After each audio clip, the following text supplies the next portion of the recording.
বেলপাতা তোলেন, কিন্তু কোন দিন তুলতে পাবেন না। যেদিন সোমবার দিন বাবার বিয়ে সেই দিন পারবেন না।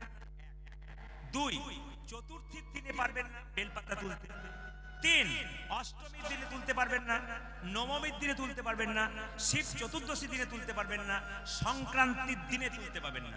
আরেকবার বলে দিই, চতুর্থীর দিন, অষ্টমীর দিন, নবমীর দিন, চতুর্দশীর দিন, সোমবার দিন, সংক্রান্তির দিন, এই দিনগুলো কিন্তু আপনারা কেউ তুলতে পাবেন না কি বেলপাতা।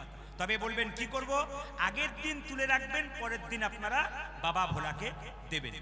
দ্বিতীয়, যেই না বলেছে শিবের পুজো করলে আমার সবচেয়ে প্রিয়, লক্ষ্মী দেবী বৈকুণ্ঠে একটা সুন্দর সোনার শিবলিঙ্গ তৈরি করে পুজো আরম্ভ করবে। তখন বাবা ভোলা তখন স্বামীকে বলল, স্বামী তাহলে পুজো যে করব মন্ত্র কোথায়? মায়েরা বাবারা সবাই শিখে নিন শিব পূজার মন্ত্র কি। যে 5 অক্ষরের মন্ত্র দিলেন কানে কানে নারায়ণ, কি বলল? শুধু বলবে নমঃ শিবায়, নমঃ শিবায়, নমঃ শিবায়। এই 5 অক্ষরের মন্ত্র বললেই বাস, আর কিছু না। বলছে শিবের সবচাইতে প্রিয় জিনিস কি? আপনারা বলবেন আকন্দ ফুল, না। আপনারা বলবেন বেলপাতা, না। শিবের সবচাইতে প্রিয় যেটা গোপনে কেউ জানে না, শাস্ত্র বলছে, নারায়ণ লক্ষ্মীকে বলছে, শিবের সবচাইতে প্রিয় ফুল কি জানো? প্রিয় ফুল হলো পদ্ম ফুল। প্রত্যেক দিন লক্ষ্মী দেবী তুমি 100টা পদ্ম ফুল বাবা ভোলাকে দাও, আর বাবা ভোলা যদি সন্তুষ্ট হয়, তুমি আবার আমার তার চাইতে আরো প্রিয় হয়ে যাবে। প্রতিদিন লক্ষ্মী দেবী সকালবেলায় সরোবর থেকে 100টা করে পদ্ম ফুল তোলে, শিবলিঙ্গে পুজো করে। 1 বছর পেরিয়ে গেল মা, সবাই তাকান। 1 বছর পর বসে বসে যখন ধ্যান করছে শিবলিঙ্গের, চোখটা মুজে বাবা শিব নিজ মূর্তি ধারণ করে 100টা ফুলের মধ্যে 2টো ফুল তাড়াতাড়ি সরিয়ে নিল। এখন জানতে পারলো না মা লক্ষ্মী যে 2টো ফুল সরিয়ে নিয়েছে বাবা ভোলানাথ। হঠাৎ তখন চিন্তা করলেন, তাহলে পুজো করতে করতে উঠতে নেই। খুব মাথায় শিক্ষা দেখুন, লক্ষ্মী মনে মনে ভাবছে, আমি তো জানি শাস্ত্র বলেছে, প্রভু বলেছেন যে পুজো করতে করতে উঠতে নেই। যার অভাব কিছু থাকার না থাক, পুজো করতে করতে কিন্তু উঠতে নেই। তাহলে এক কাজ করি, 100টা ফুল দিতে হবে, তো 98টা আমি দিলাম, আর 2টো তো কই, তাহলে কি হলো বাবু, আমি বুঝতে পারছি না। বিষ্ণু একদিন বলেছিলেন, লক্ষ্মী দেবী তোমার এই বক্ষ যুগল হলো পদ্ম ফুলের মতো। তাহলে স্বয়ং বিষ্ণু যদি বলেন আমার বক্ষ যুগল পদ্ম ফুলের মতো, তাহলে 98টা পদ্ম দিয়েছি, আর এই 2টো বক্ষ পদ্ম আমি শিবকে দেবো। যেই না কর্তন করতে যাচ্ছে, কাটতে যাচ্ছে, অমনি বাবা ভোলানাথ নিজ মূর্তি ধারণ করবেন। মা, এ তুমি কি করছো? আমি তোমার ফুল 2টো নিয়ে নিয়েছিলাম, তুমি আমাকে ওই বক্ষটা কর্তন করে দেবে না? তবে একটা কথা বলি, আজকে তুমি আমাকে একটু আশীর্বাদ করো। লক্ষ্মী দেবী বলছে, তুমি তো বৈষ্ণব, তোমাকে আশীর্বাদ করতে হবে। তখন সঙ্গে সঙ্গে বাবা ভোলানাথ বলে, তোমাকে আশীর্বাদ করলাম। কি আশীর্বাদ?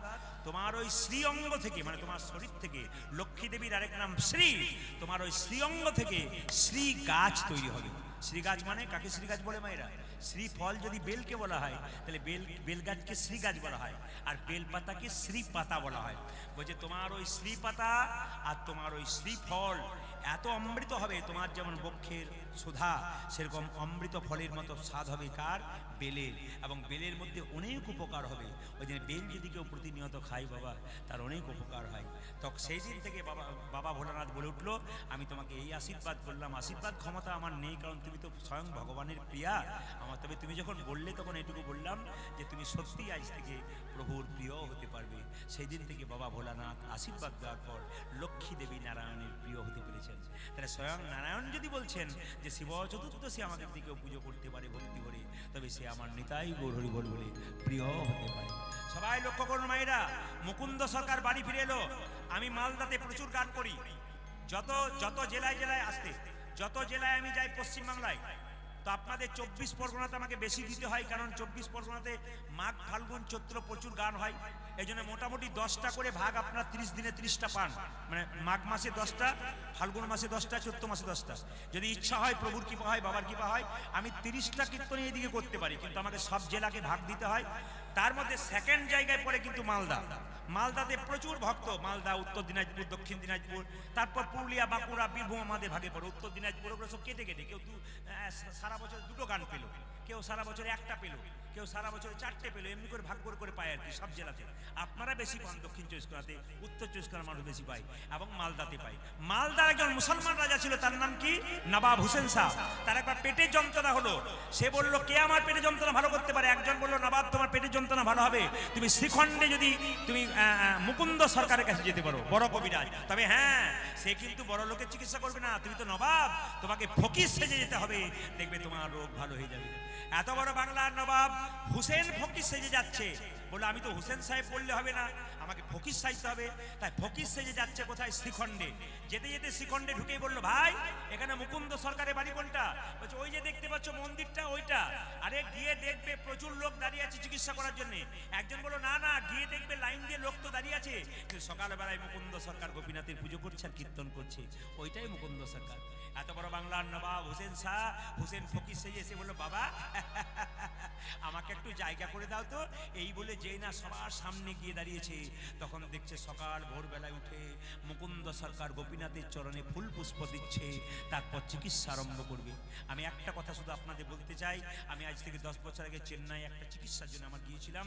তো যে ডাক্তারবাবুকে আমি দেখাচ্ছিলাম, তিনি সকালবেলায় ঘুম থেকে উঠে স্নান করে অপারেশন করেন প্রচুর, তো উঠে কি করছেন না ভগবানের চরণে পুজো দিচ্ছেন, এবং যে টেবিলে বসে আছেন সেই টেবিলে একটা কৃষ্ণ গোপাল রয়েছে, আর সেখানে কতগুলো ফুল পুষ্প রয়েছে। আমি জিজ্ঞেস করলাম, আপনি আমেরিকা লন্ডন ফেরত ডাক্তার, আপনি পুজো করেন? বলে উনিই তো সব, আমি শুধু উপলক্ষ মাত্র, উনি যা করাবেন আমি তাই করি। এর থেকে কি শিক্ষা? লন্ডন ফেরত আমেরিকা ফেরত ডাক্তাররা ভগবানের ভজন করে তারপর কাজ করে, আর আমরা সামান্য মানুষে সংসার শুরু করবার আগে একবার গোবিন্দের চরণ ভজনা করতে পারবো না? মুকুন্দ গাইছে আর নবাব শুনছে। মুকুন্দ বলছে, গোপীনাথ আমি তো তোমাকে সোনার মন্দির তৈরি করে দিতে পারবো না, তবে মন মন্দিরে তোমাকে রাখবো। আমার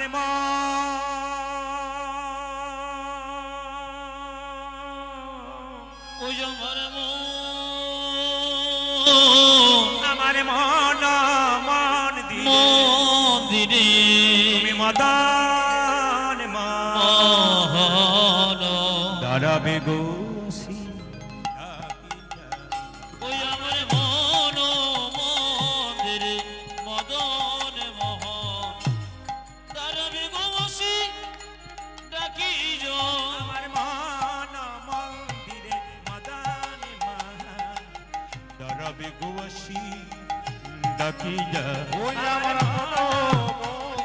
মদন মোহন দাঁড়াবে বয়াসে ডাকিয়া, কাঁদিয়া কাঁদিয়া তব নাম লইয়া, আমি কাঁদিয়া কাঁদিয়া তব নাম লইয়া, কাঁদিয়া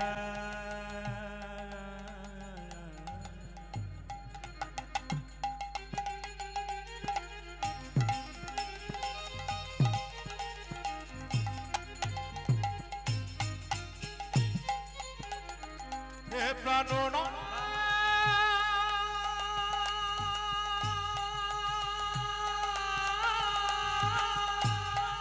হরি বল হরি বল হরি বল।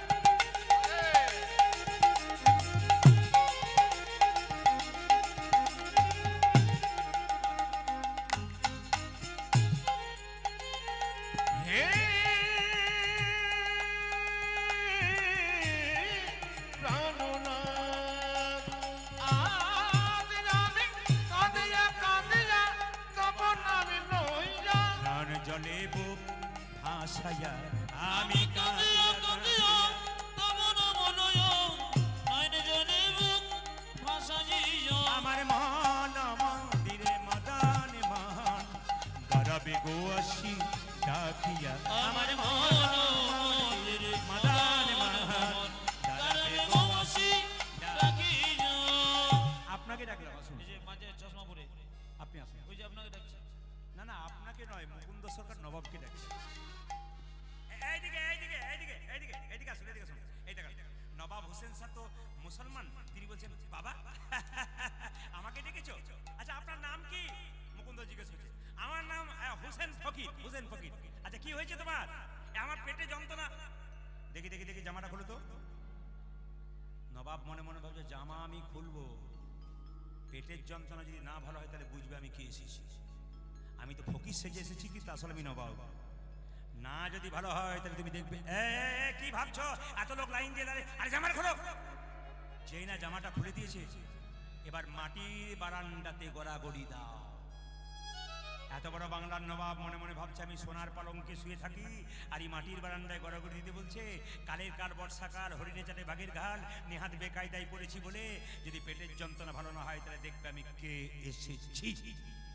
এখন যেই না বলেছে কে এসেছি, আরে ভাবছো কি গড়াগড়ি দাও।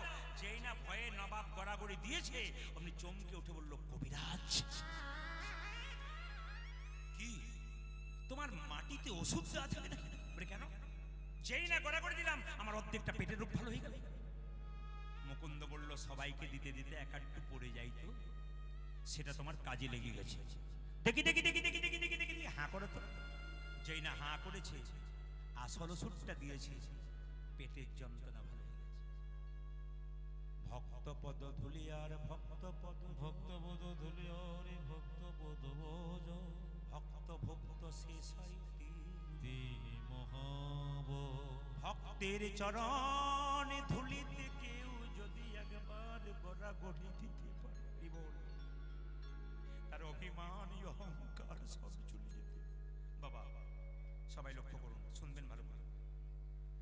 গত বছর আমি হুগলিতে একটা আসরে গান করছিলাম। ওদের বাড়িতে আমি প্রতি বছর গান করি। দুটো ছেলে আর্মির চাকরি করে, এবং ওনার বাবা ওনার পরিবার আমাকে ছাড়া কিছু ভাবতেই পারে না। ওরা 7-8টা দল করে, কিন্তু আমাকে একদিন রাখবে। তো সবাই লক্ষ্য করুন। তো ওনার বাড়িতে যখন প্রথম বছর আমি গান করতে গেছিলাম, কলকাতা থেকে তিনটে গোপালকে বলে নিয়ে কীর্তন শুনতে গেছি। উনি বললেন সব জায়গায় পাওয়া যায় না, এরা আমার আত্মীয়, চলে এলাম গোপালকে। তো 3টে গোপালকে বলে নিয়ে আসরে বসে আছে। মানে গোপাল 3টেকে আসর রাখলো, নিচে বসে আছে। তো কীর্তন শোনার পর দেখতে পেলাম 3টে মেয়ে সবাই পালিয়ে গেল। কীর্তন শোনার পর উঠে গেল, আর দেখবেন ওই 3টে মেয়ে কিন্তু কীর্তনের শেষে ধুলোয় গড়াগড়ি দিচ্ছে। আমি জিজ্ঞেস করলাম, আপনার নতুন শাড়ি, চকচকে শাড়ি ময়লা হয়ে যাবে না? উনি বললেন, আপনি তো কীর্তনে বলেছেন স্বামীর যদি 10টা কাপড়ের দোকান থাকে, যেদিন চিতাতে চলে যাবে একটা কাপড়ও সঙ্গে দেবে না। ধুলোতে গড়াগড়ি দিলাম। আমি জিজ্ঞেস করলাম, আপনি কি করেন? মেয়েটি বলল, আমি কলকাতায় কোনো এক কলেজের প্রফেসর।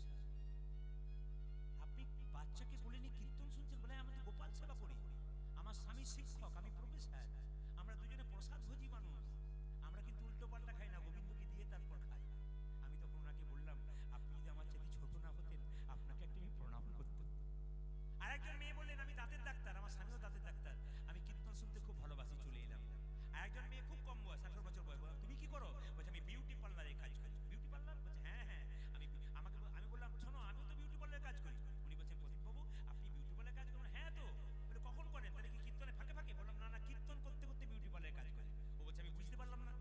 বললাম শোনো, বলে কি, তুমি যেমন বিউটি পার্লারে কাজ করে মেয়েদের বাইরেটা ভালো করার চেষ্টা করো, আমি হরিনাম নামক বিউটি পার্লারে কাজ করে ভক্তের ভেতরটাকে ভালো করার চেষ্টা করি। এখানে এলে আপনাদের বিউটি মায়েরা, বাইরের বিউটি ভালো হোক না হোক, ভেতরটা কিন্তু খুব সুন্দর হয় যদি গোপীনাথের ভজন করতে পারে। মুকুন্দ সরকার যেই না ওষুধটা দিয়েছে, নবাবের রোগ ভালো হয়ে গেছে। নবাব চিৎকার করে বলল, মুকুন্দ, মুকুন্দ, কে আপনি? আমার নাম ধরে ডাকলেন? আমি সারা বাংলার নবাব হোসেন শাহ। নবাব আপনি? আমি তোমাকে পরীক্ষা করতে এসেছিলাম, তুমি কত বড় কবিরাজ। সত্যি দেখলাম তুমি বিখ্যাত কবিরাজ, তোমাকে এখানে রাখবো না, তুমি আমার গৌড়ে চলো, মালদাতে তোমাকে যেতে হবে। রাত্রিবেলায় মুকুন্দ সরকার মহাপ্রভু মন্দিরে গেতে গেতে বলছে, প্রভু তুমি তো আমাকে মুসলমানের বাড়ি নিয়ে যাবার জন্য পুজো করাওনি। তুমি তো বারবার বলেছো গরিবের বাড়িতে চিকিৎসা করতে, গরিবকে চিকিৎসা করতে, গোপীনাথের ভজনা করতে, জীবের দ্বারে হরিনাম দিতে। আমি কেমন করে মুসলমানের বাড়ি যাবো? না আমি যেতে পারবো না প্রভু, না আমি যেতে পারবো না। রাত্রিবেলায় মুকুন্দ সরকার মহাপ্রভু মন্দিরে গেতে বলছে, প্রভু বলে দাও বলে দাও, প্রভু বলে দাও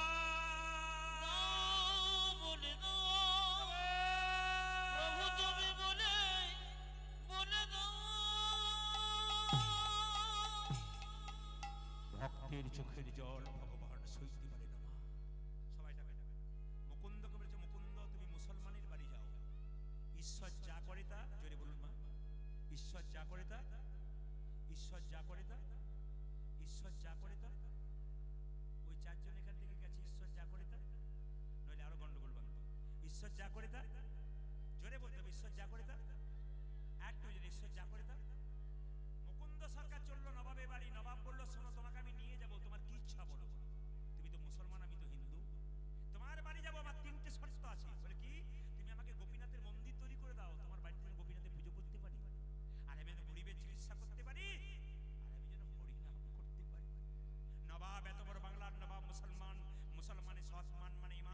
যিনি সৎ ইমানদার মানুষ ছিলেন, তিনি বলে উঠলেন, হ্যাঁ হ্যাঁ, তোমাকে নিয়ে যাব, একটা গোপীনাথের মন্দির তৈরি করে দেবো, জীবের দ্বারে হরিনাম দেবে আর গরিবের চিকিৎসা করবে, আমারও তুমি চিকিৎসা করবে। একদিন মুকুন্দ সরকার কীর্তন গান গাইছে আর নবাব দাঁড়িয়ে দাঁড়িয়ে শুনছে। মায়েরা শুনবেন, নবাবকে একটা মেয়ে তালপাতার পাখা দিয়ে হাওয়া করছে, আর সেই পাখাতে কতগুলো ময়ূরের পালক আছে, সেই ময়ূরের পালক দেওয়া পাখাতে একটি মেয়ে তাকে হাওয়া করছে। নবাব কীর্তন শুনছে আর মুকুন্দ গাইছে গোপীনাথের মধ্যে। কি গাইছে? আমার কানু সে বিনোদ রায় গো, আমার কানু সে বিনোদ রায়। ওই আমার কানো সে বিনোদ রায় গো, কানো সে বিনোদ রবায়। ওই আমার কানতে বিনোদ রায় গো, আমার কানতে বিনোদ রায়। তার বিনোদ চূড়াই বিনোদ পরিহার, ওই সে বিনোদ চুরাই বিনোদ বরিহার। বিনোদ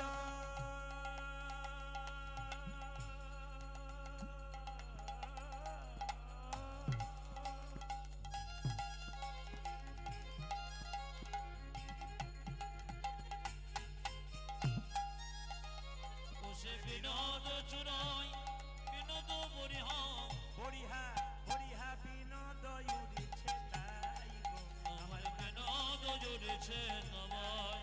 আমার কানো সে বিনোদ রায় গো, কানো সে বিনোদ রবায়।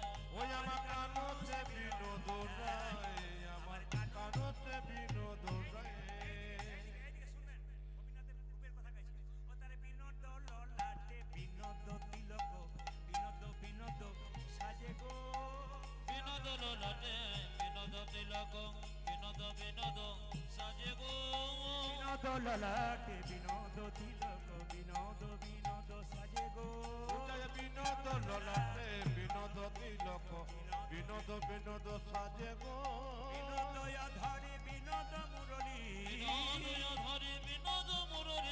বিনোদ ধরে বিনোদ মুরলী, বিনোদ ধরে বিনোদ মণ্ডলী। বিনোদ বিনোদ বাজে গো, আমার বিনোদ বিনোদ বাজে।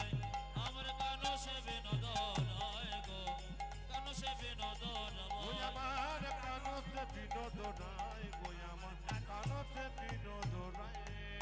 এই পদাবলীর মধ্যে কি শিক্ষা আছে দেখুন। পুজো পাঠ করুন, দান করুন, যজ্ঞ করুন, একটা জিনিস না করলে গোটা পুজোটা ব্যর্থ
কপালে, এই আঙুলে। এই আঙুলে তিলক কাকে দেবেন? সবাই তাকান। এই আঙুলে নিজে যখন তিলক নেবেন এই আঙুলটি ব্যবহার করবেন। এই আঙুলের কাকে দেবেন? অনামিকা, ভগবান বিষ্ণুর আঙুল। গুরুমন্ত্র যারা জপ করছেন তারা দেখবেন এই আঙুল থেকে মন্ত্র জপ শুরু হয়। ঠিক বলেছি না ভুল বলেছি? এই আঙুল থেকে, এটা অনামিকা, ভগবান বিষ্ণুর আঙুল। এই আঙুলটার কথা মনে রাখবেন। গুরুদেবের চরণে তুলসী পত্র দেবে, গুরুদেবের চরণে যখন আপনি চন্দন দেবেন এই আঙুলে দেবেন। গোবিন্দের চরণে চন্দন দেবেন এই আঙুলে দেবেন। একটা বাতাসা গোবিন্দকে দেবেন এই আঙুলটা টাচ থাকতে হবে। একটা তুলসী পাতা গোবিন্দকে দেবেন এই আঙুলটা টাচ থাকতে হবে। এটা হচ্ছে অনামিকা। আর এটা কি? কনিষ্ঠা। ভাইয়ের কপালে দিলাম ফোঁটা, মায়েরা জমের দুয়ারে পড়ল কাঁটা, যমুনা দেয় জমকে ফোঁটা, আমি দিই আমার ভাইকে ফোঁটা, যমুনার ফোঁটা পেয়ে জম হলো চিরজীবী, আমার ফোঁটা পেয়ে আমার ভাই হবে দীর্ঘ। পারেন না আপনারা? হ্যাঁ হ্যাঁ, এইবার প্রশ্ন করবেন তাহলে সব পুজো পাঠে তিলক করবো, তিলক যদি না থাকে সহজ উপায় বলে দিই। শাস্ত্র এত সহজ করেছে, আমরা ব্যবহার করি না। মায়েরা শুনে নিন, বাবারা শুনে নিন।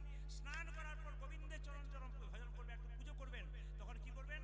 হাতে জল নিয়ে এই আঙুলে করে জল তিলক করে নেবেন। যেন তিলক হয় সেরকম এরকম করে জল তিলক করে নেবেন। কেউ জানতেই পারবে না, কিন্তু আপনার তিলক হয়ে গেল।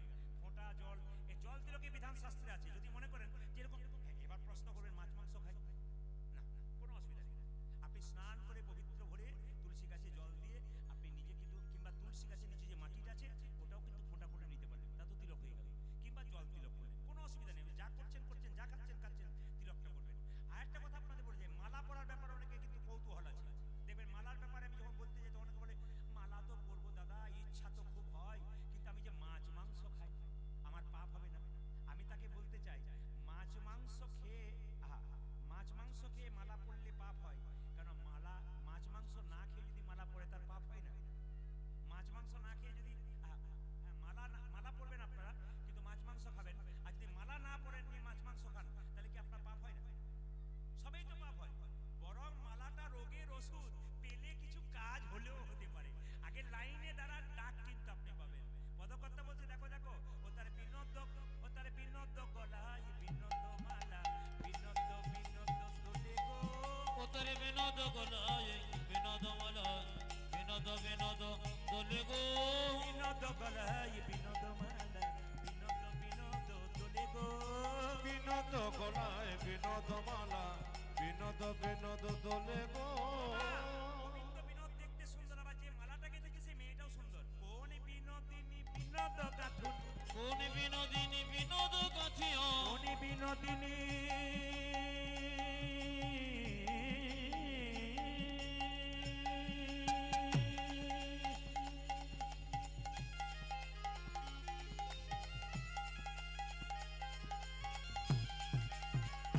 মালা দোলে রে, দোলে রে,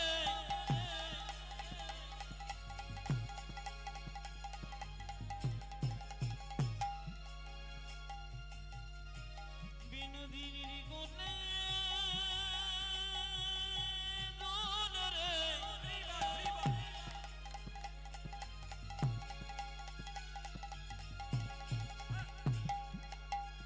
মালা দোলে,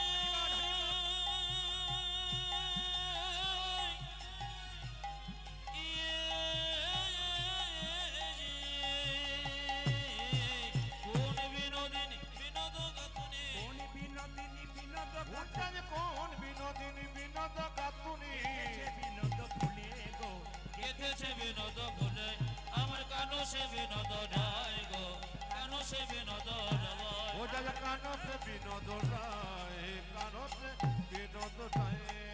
যারা তুলসীর মালা পরেন নাই তারা পড়বেন, যারা পড়েছেন তারা তো পড়ে থাকবেনই। মাছ মাংস খেলেও পড়বেন, না খেলেও পড়বেন। আমি বলে গেলাম মাছ মাংস খেলেও মালা পড়বেন, মাছ মাংস না খেলেও মালা পড়বেন। আপনি যে হিন্দু তার প্রমাণ আপনি দেবেন। দেখুন মনমোহন সিং প্রধানমন্ত্রী ছিলেন, মাথার পাগড়ি খুলেছিলেন, জোরে বলুন হ্যাঁ না না। তিনি শিখিয়ে দিলেন আমি প্রধানমন্ত্রী হতে পারি, আমার মা বাবা ওই যে বেঁধে দিয়েছে আমার ধর্ম, ওটা আমি ত্যাগ করতে পারি না। যে কোনো জাতির মানুষ তার ধর্ম কোনদিন ত্যাগ করবে না, কেন? নিজ ধর্ম নিজের শ্রেয় সবার কাছে। এই জন্য বারবার বলবো যে যেখানে বসে আছেন মালা পরবেন, মাছ মাংস খেলেও পড়বেন, না খেলেও পড়বেন।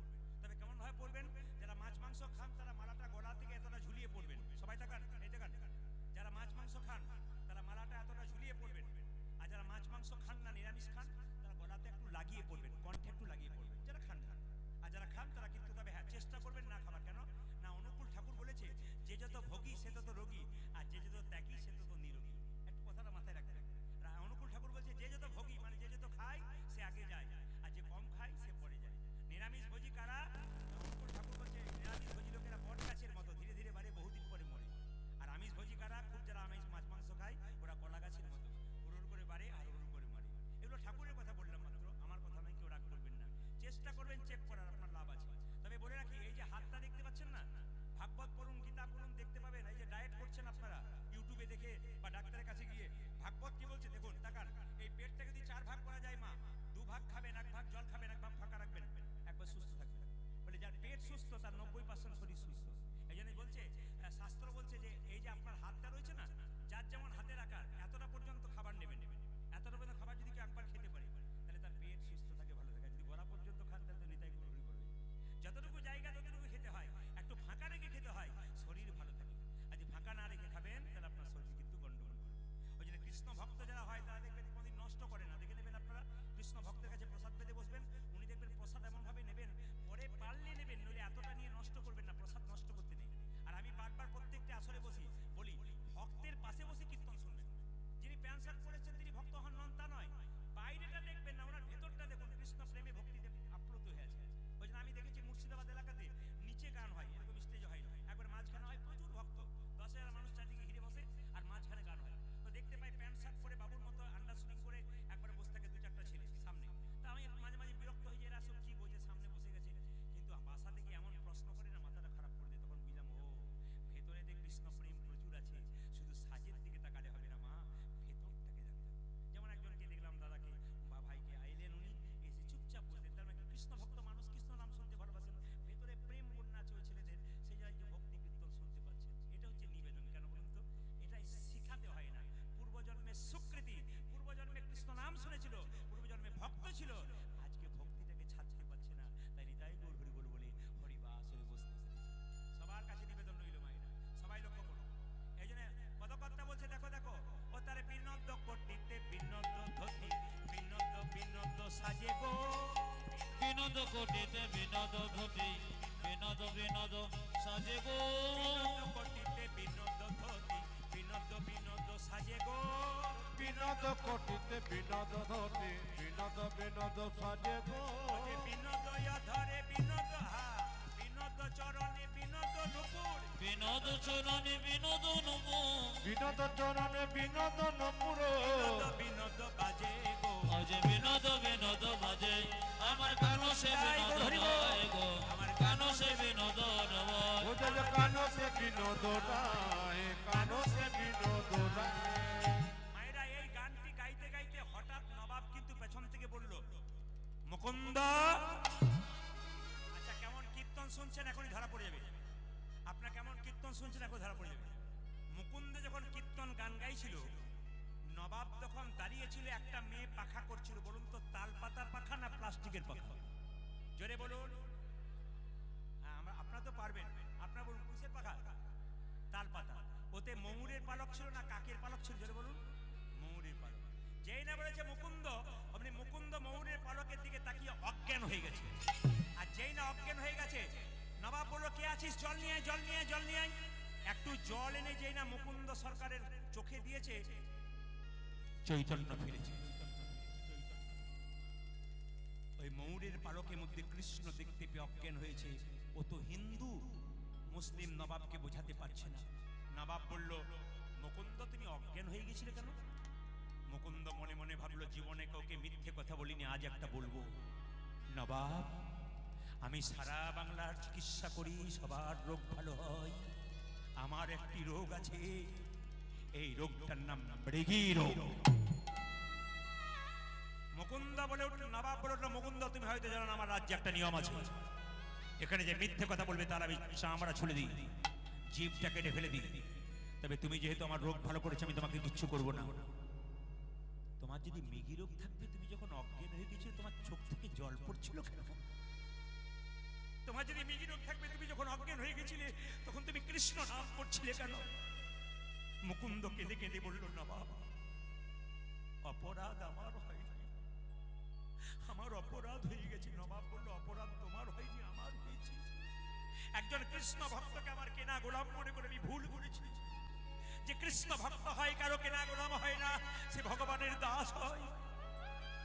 যাও, তোমাকে গোটা শ্রীখণ্ডটা আমি লিখে দিলাম, তোমার যাতে কোনো অভাব না থাকে। ঈশ্বর যা করে তা জেনে বলুন। মুকুন্দ একটা বাড়ি করার ক্ষমতা ছিল না, মন্দির করার। আর যেই না নবাবের কাছে গেল, নবাব খুশি হয়ে ভগবানের আশীর্বাদে বলল, গোটা শ্রীখণ্ড তোমার নামে লিখে দিলাম, আর তোমার কোনো অভাব থাকবে না। তবে হ্যাঁ মুকুন্দ, যদি কোনোদিন আমার কিছু হয় তুমি দেখে যেও। মুকুন্দ সরকার বাড়ি ফিরে চললো তার স্ত্রীর কাছে, আর যেতে যেতে গাইছে, যশোদার দুলাল তুমি যশোদা দোলা, তুমি যশোদার দুলাল যশোদারি দোলা বজে রাখা রাখো। বৃন্দাবন মনোহারি। উলধ্বনি। যশোদারি দোলার ব্রজের রথ, বৃন্দাবন মনোহারি। যশোদার দুলাল বজের রাখা, বৃন্দাবন মনোহারি। ও তুমি যশোদার দোলাল ব্রজের রাখাল, বৃন্দাবন ধন হারে। গোপীজন বল্লভ রাধিকা রাম, গোপীজন বল্লভ রাধিকাঙ্গ মন।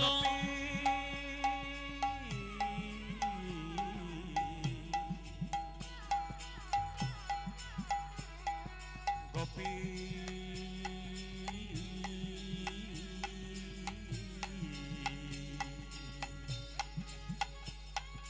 গোপী নিতাই গৌর হরি বল। হে প্রাণ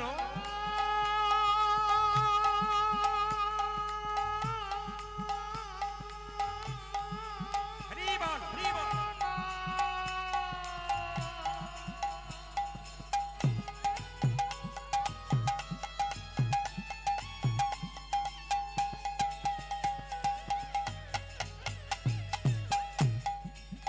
হে হরি বল। প্রাণ বন্দব বাহ।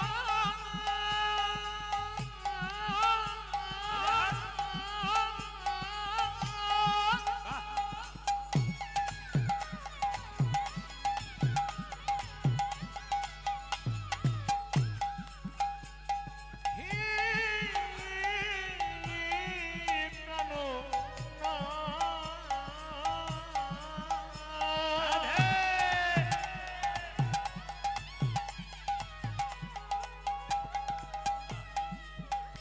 হে প্রাণ বল্লভ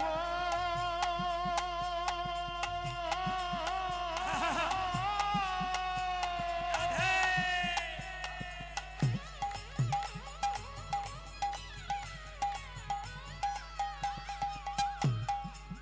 হে প্রাণব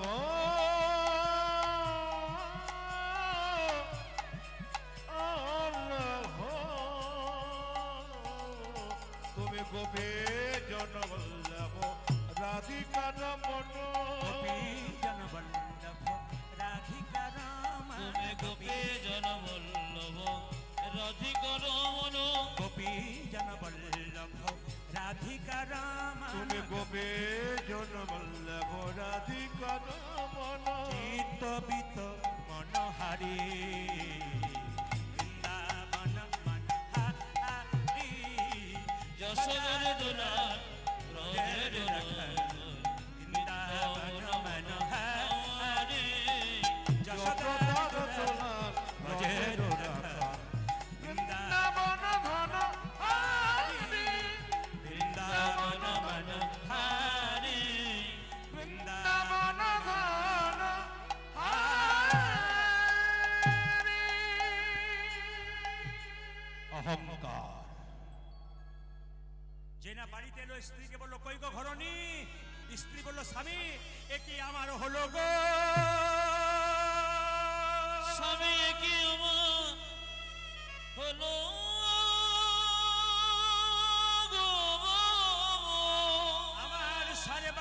যেন জ্বলে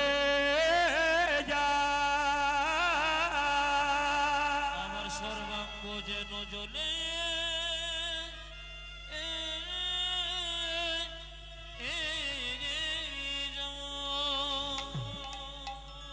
কি হয়েছে তোমার? তোমার কি হয়েছে? স্বামী, যেদিন থেকে তুমি চলে গিয়েছিলে সেদিন থেকে আমার জিভে স্বাদ নাই। যেদিন থেকে তুমি চলে গেলে পাগুলো জ্বালা করে, হাতগুলো জ্বালা করে। আমার কেন এমন হয় স্বামী? তুমি সারা বাংলার চিকিৎসা করছো আমার। এইদিকে বাবা, বাচ্চাদের শব্দ বন্ধ করুন। আপনি ধুনো নিয়ে, এই যে মা, আরে কৃষ্ণ, ও মা, এই আপনি ধুনো নিয়ে সরুন, ওখান থেকে সরুন, ধুনো নিয়ে সরুন, একবার শুনুন বাবা। বাচ্চাদের শব্দ বন্ধ, কীর্তন শুনতে দিন। সবাই লক্ষ্য করুন কি বলছে। যেদিন থেকে তুমি চলে গেছো সেদিন থেকে পা জ্বালা করে, হাত জ্বালা করে। এ আমার কেন হয়? আমি সারা বাংলা চিকিৎসা করছি, তোমার রোগ ভালো করতে পারো। দেখি তোমার জিভ দেখি, দেখি তোমার চোখ দেখি, দেখি তোমার হাত দেখি, দেখি তোমার পায়ের তলগুলো দেখি। একই আমি সারা বাংলা চিকিৎসা করছি, আমার স্ত্রী রোগ ধরতে পারছি না। রাত্রিবেলায় মহাপ্রভু মন্দিরে গেলেন, প্রভু বলে দাও বলে দাও, প্রভু বলে দাও বলে দাও, প্রভু বলে প্রভু তুমি বলে দাও। মহাপ্রভু বললেন, মুকুন্দ, আমি যা ভেবেছিলাম তাই হয়েছে। সারা বাংলা চিকিৎসা করতে করতে তোমার ভেতরে অহংকার হয়ে গেছে। মুকুন্দ সরকারকে দেখে দিয়ে বললেন, প্রভু, আমি ক্ষুদ্র জীব, কখন আমার অহংকার হয় আমি জানি না। সত্যি যদি আমার অহংকার হয়েছে, আমাকে নিজ গুণে ক্ষমা করে দাও। মুকুন্দ সরকারকে মহাপ্রভু একটা জীবাণু পান দিলেন। মহাপ্রভু পান কিন্তু খেতেন সন্ন্যাসের আগে পর্যন্ত। আপনারা যারা পান খান অপরাধ নাই। পান যদি চুন এবং সুপারির সঙ্গে খান ঠিক আছে, অন্য কিছু মেশালে ওটা নেশা হয়ে যায়। পান কিন্তু ভালো জিনিস। মহাপ্রভু সন্ন্যাসের পরে খাই নাই, সন্ন্যাসের আগে পর্যন্ত খেয়েছে। তো মুকুন্দ সরকারকে জীবাণু পানটা দিয়ে বলে, তোমার স্ত্রীকে দিয়ে দাও, রোগ তো ভালো হবে, নতুন লক্ষণ প্রকাশ পাবে, তোমার স্ত্রীর গর্ভে সন্তান আসবে, সেই সন্তানের নাম হবে ভক্ত রঘুনন্দন। আর তার হাতে গোপীনাথ রূপে ভগবান প্রসাদ পাবে, যে প্রসাদ একটু পরে পাবে। আমি একটা কথা বলতে চাই, যে যেখানে বলতে চান বসে আছেন, সবাই বলুন রাধে রাধে। আরো জোরে বলুন রাধে রাধে, আরো জোরসে বলুন রাধে রাধে, আরো জোরে বলুন, দোনো হাত উঠিয়ে বলুন। এবার শুনবেন যে যেখানে। হ্যাঁ বেশ, একটা কথা বলতে চাই মায়ের, আস্তে আস্তে। আমি একটা কথা বলতে চাই, কীর্তন শুনতে এসেছেন, ভেতরে যেন কোনোদিন অহংকার না হয়। সবার কাছে নিবেদন রইল, যখন অহংকার হবে, পণ্ডিতরা বলছে যখনই ভেতরে অহংকার জন্মাবে, তখন গোবিন্দের চরণে একবার মাথাটা লুটিয়ে নাও, অহংকার তোমার চলে যাবে। বারবার মন্দিরে প্রণাম করো, অহংকার তোমার চলে যাবে। বৈষ্ণব দেখলে প্রণাম করো, ভক্ত দেখলে প্রণাম করো, দেখবে তোমার অহংকার চলে যাবে। ওই জন্য বৈষ্ণব রাস্তায় প্রণাম করতে না পারলেও বৈষ্ণবকে দেখলে একটু এটা করবেন। আপনি বাচ্চা ছেলেকে রবিবার দিন ছুটি পেয়েছেন, পার্কে নিয়ে যাবেন না, মন্দিরে নিয়ে যান। আপনি বাবা হয়ে, মা হয়ে তাকে প্রণাম করতে শেখান। রাস্তা দিয়ে বৈষ্ণব পেরোচ্ছে, বাচ্চাকে প্রণাম করতে শেখান। রাস্তায় প্রকৃত ব্রাহ্মণ পেরোচ্ছে, তাকে প্রণাম করতে শেখান। বয়োজ্যেষ্ঠ ব্যক্তি পেরোচ্ছে, তাকে প্রণাম করতে শেখান। যত নিচু হবে তত বাচ্চা কিন্তু উঁচু জায়গায় যাবে। এটা একদম বাঘিনী তার বাচ্চাকে সাঁতার শেখায়, আগে কিন্তু বাচ্চাগুলো জলে নামে না, বাঘিনীগুলো হুড়ু করে নেমে যায়। তখন বাচ্চাগুলো মনে মনে ভাবে, আমার মাগুলো যদি নাচে নেমে যায়, আমার নাম তো কি ভাগ্য আছে। বাবারা তো সব কাজকর্মের জন্য বাইরে যায়, পরিশ্রম করে টাকা আনে, আপনারা ঘরে থাকেন। আপনাদের সন্তানকে কিন্তু ধর্মের পথে নামানোর দায়িত্ব আপনাদের রইল। এটা কিন্তু বারবার বলা রইল, আপনাদের কিন্তু দায়িত্ব রইল মা, সন্তানকে বড় করবো। দ্বিতীয় কথা বলে দিই, অহংকার ক্যান্সার রোগের মতো, যার ভেতরে অহংকার জন্মে যায় সে কিন্তু শেষ হয়ে যায়। এই জন্য অহংকার করবেন না। আমি একটা ছোট্ট কথা বলি, এই যে তাকাবেন, কেউ যদি মরে যায় মায়েরা, তো মরে গেলে তাকে কি করে বলুন? যে জামাটা পরে মরে গেছে ওই জামাটা কি ঘরে রেখে দেয়? জোরে বলুন, জোরে বলুন। হ্যাঁ না না, ওটা সঙ্গে দেয়। যে বিছানাতে শুয়ে আছে ওই বিছানাটা কি নেয় না সঙ্গে দিয়ে দেয়? জোরে বলুন। ও সারা জীবন কষ্ট করে লাখ লাখ টাকা ইনকাম করে 10 ভরি সোনার মালা করেছে, ওটা কি দেয়?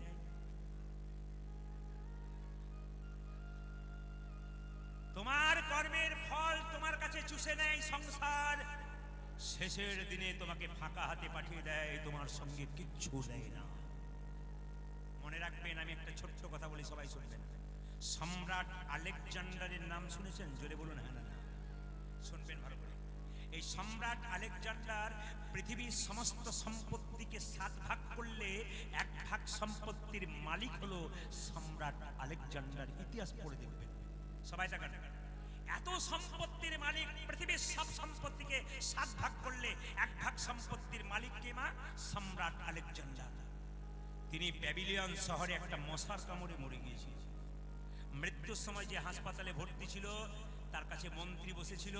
মন্ত্রীকে বলল, মন্ত্রী আমার জীবন দশায় আমি বুঝতে পারছি আমি আর বাঁচবো না, খাতা কলমটা নিয়ে এসো। স্যার নিয়ে এলাম। 3টে জিনিস লেখো। কি? আমি যখন মরে যাব তোমরা কেউ কাঁধে করে নিয়ে যাবে না। আমি যখন মরে যাব 4 জন ডাক্তার আমাকে যেন কাঁধে করে নিয়ে যায়। এইদিকে মন্ত্রী বলে উঠলো, স্যার লিখে নিলাম, আপনি যখন মারা যাবেন আমরা কাঁধে দেবো না, 4 জন ডাক্তার। আচ্ছা দ্বিতীয়টা লেখো, লোকে যদি মারা যায় তাকে চিত হয়ে শুয়ে নিয়ে যায়, আমি যখন মরে যাব তখন আমাকে যেন উপর হয়ে শুয়ে নিয়ে যাওয়া হয়, আমার হাতগুলো যেন দুলতে দুলতে। রাধে রাধে। লিখে নিলাম স্যার, লিখে নিলাম, আমি লিখে নিলাম স্যার।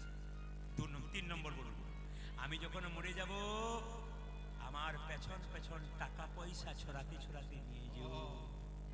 লিখলাম স্যার। মন্ত্রী কানের কাছে গিয়ে মাথায় হাত দিয়ে বললেন, স্যার কিছু মনে করবেন না, আপনি মরে গেলে আমরা কোথায় যাব, কিন্তু একটা কথা জিজ্ঞেস করা আছে।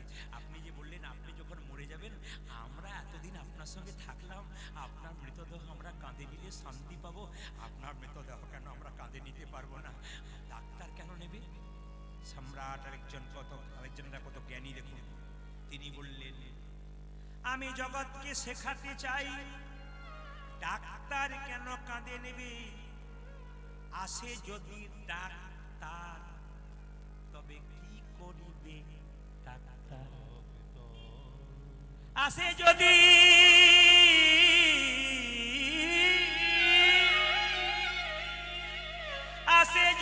ডাক্তার তবে কি করিবে ডাক্তার?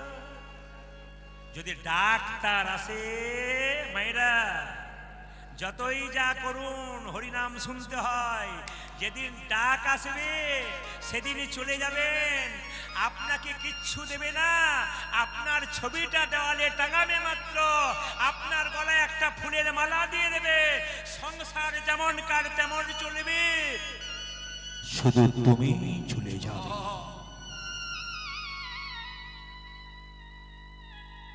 একবার শেষ পরিণতি, তৈরি হয়ে থাকুন, একবার তৈরি হয়ে থাকুন। যাকে মানুষ করলেন, যে বড় হলো, সে যখন আপনি অসুস্থ অবস্থায় ছটফট ছটফট করে বিছানাতে, তখন সে ডাক্তার বাবুকে দেখে যখন বিরক্ত হয়ে যাবে তখন বলবে, এবার গেলেই বাঁচি, সংসার তোমার কাছে নিতে চাই, তোমাকে দিতে চায় না। একজন বাবা তার ছেলের জন্য প্রত্যেক দিন লজে ছেড়ে দিক, 10 দিন আনা বন্ধ করে দিক, ছেলে বাবাকে আর বাবা বলবেন অভিমান করে, এ সংসার নিতে চাই কিন্তু দিতে চাই না। মায়েদের ক্ষেত্রেও তাই, যতক্ষণ কর্ম দিচ্ছেন সংসারে ভালো, কর্ম করতে করতে শরীরে কঠিন রোগ হয়ে যাক, দেখবেন সব শেষ হয়ে যাবে। সম্রাট আলেকজান্ডারকে দ্বিতীয় প্রশ্ন করলেন, স্যার আপনি যখন মরে যাবেন তখন, হ্যাঁ একটা কথা বলি, যখন উত্তম কুমার মহানায়ক মারা গিয়েছিলেন, আমি পেপারে দেখছিলাম এক জায়গাতে, উত্তম কুমার মহানায়ক যখন মারা গিয়েছিলেন, অনেক পুরাতন পেপার দেখছিলাম, তো তাতে লেখা রয়েছে যে একজন সাংবাদিক জিজ্ঞেস করছে, ডাক্তারবাবু উত্তম কুমারকে বাঁচাতে পারলেন না মহানায়ককে? বলছে, এর আগে 25 বার বাঁচাবার চেষ্টা করলাম, 26 বার এবার পারলাম না, কারণ ডাক্তার যদি তার আসে আমার বাবার ক্ষমতা নেই তাকে বাঁচাতে পারি। বাবা ডাক্তার খালি সুস্থ করতে পারে মাত্র, কিন্তু ডাক্তার কোন সুস্থ করবে? আপনার শরীর সুস্থ করবে, কিন্তু ডাক যদি আসে বাঁচানোর ক্ষমতা ডাক্তারের নাই। তো আপনার হাতগুলো এরকম করে যাবে কেন উপর হয়ে শুয়ে? সম্রাট আলেকজান্ডার বলল, আমি জগৎকে শেখাতে চাই সারা পৃথিবীর 7 ভাগ সম্পত্তির 1 ভাগ সম্পত্তির মালিক আমি। আমার হাত দুলতে দুলতে যাবে, আমি জগৎকে দেখাতে চাই কি নিয়ে এলাম আর কি নিয়ে গেলাম। আমি তো খালি হাতে এলাম, আরে খালি হাতে গেলাম, আমি কি নিয়ে এলাম আর কি নিয়ে গেলাম। যেমন এসেছি তেমন যাব। আপনাদের দক্ষিণ চব্বিশ পরগনায় একটা ভালো জায়গা আছে শ্মশান ঘাট, সেটা হচ্ছে কীর্তন খোলা শ্মশান ঘাট। ওই রাস্তা দিয়ে আমি প্রচুর গান করে বেরোই। ওখানে একটা চায়ের দোকান আছে, ছেলেগুলো চা খেতে ভালোবাসে। তো একদিন চা খেতে গিয়ে দেখতে পেলাম কি জানেন মাইরা, দেখতে পেলাম কি জানেন, দুটো মৃতদেহ হলো। একটা মৃতদেহ কয়েকশো কোটি টাকার মালিক, সেই ভদ্রলোককে সুন্দর করে ফুলে সাজিয়ে সাজিয়ে তাকে চিতাতে শুইয়ে দিল, এত সুন্দর করে সেন্ট টেন্ট দিয়ে সাজিয়ে দিল, ঘি মাখিয়ে সাজিয়ে দিল। কিছুক্ষণ পরে দেখতে পেলাম একজন ভিখারি রাস্তায় দুদিন আগে মরে গেছে, শরীরটা পচে গেছে, তাকে একটা সুন্দর তাকে একটা ছেঁড়া তালাই দিয়ে খড়ের দড়ি দিয়ে তাকে মাচা করে বেঁধে নিয়ে এসেছে। কয়েকশো কোটি টাকার মালিকটা এক পাশে শুয়ে আছে, ভিখারিটা এক পাশে শুয়ে আছে। ভিখারিটা যেন বলতে চাইছে, বাবু কতদিন তোমার বাড়ি গেছি, খাবার জন্য দুটো পয়সার জন্যে আমাকে দূর দূর করে তাড়িয়ে দিয়েছো। তুমি নাকি ধনী, আমি নাকি গরিব লোক। আজকে তাকিয়ে দেখো, তুমিও শুয়ে আছো, আমিও শুয়ে আছি। আসবার বেলায় তুমি আমি সমান ছিলাম, যাবার বেলায় তুমি আমি সমান। খালি মাঝখানটাতে তুমি বড় লোক, আর মাঝখানটাতে আমি গরিব।